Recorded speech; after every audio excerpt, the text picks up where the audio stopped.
Hi, my name is Kendall Gatlin. I am interviewing for your physical education teacher position. Um, Please tell me a little bit about yourself and why you choose to be a physical education teacher. PE was always my favorite class because of the freedom I felt.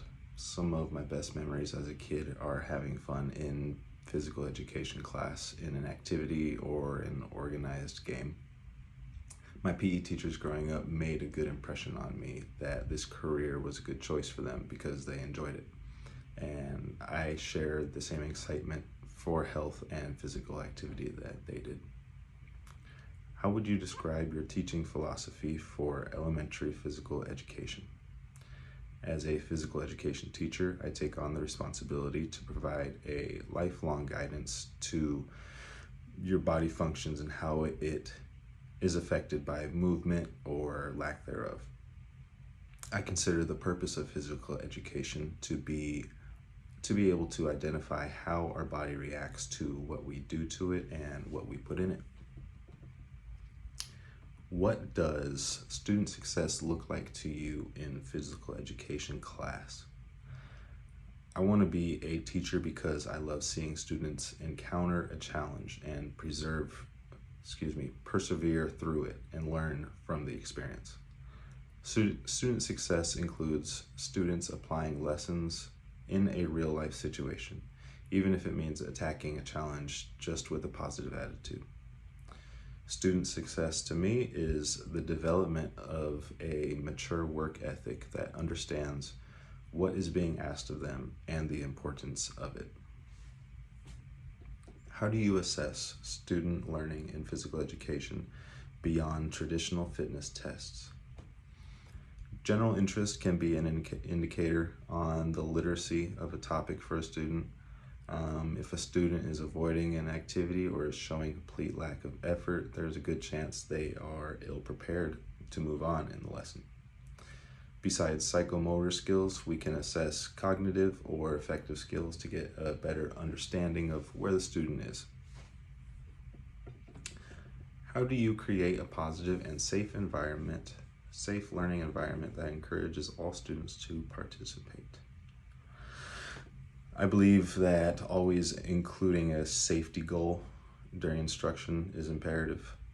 Enforcing a guideline every day, like safety rules, can create a culture within a classroom that lives on the mantra of safety so the kids can expect it.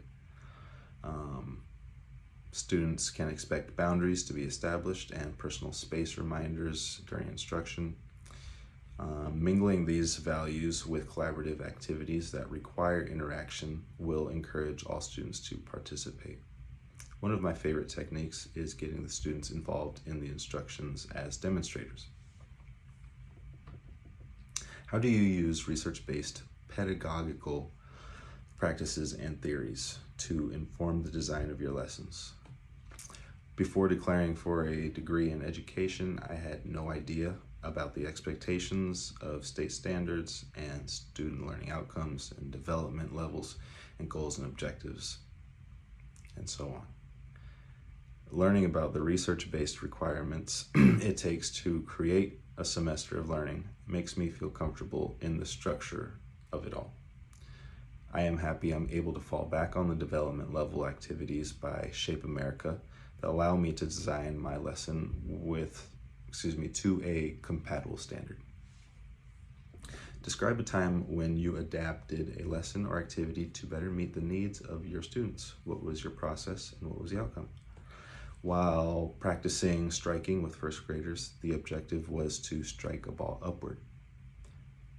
In this class, the foam balls we had to use were a little too heavy and bulky for the youngins, so they weren't adequate for the purpose. So we ended up blowing up balloons for the students so that they could have more time to get their feet set and properly strike something in an upward motion.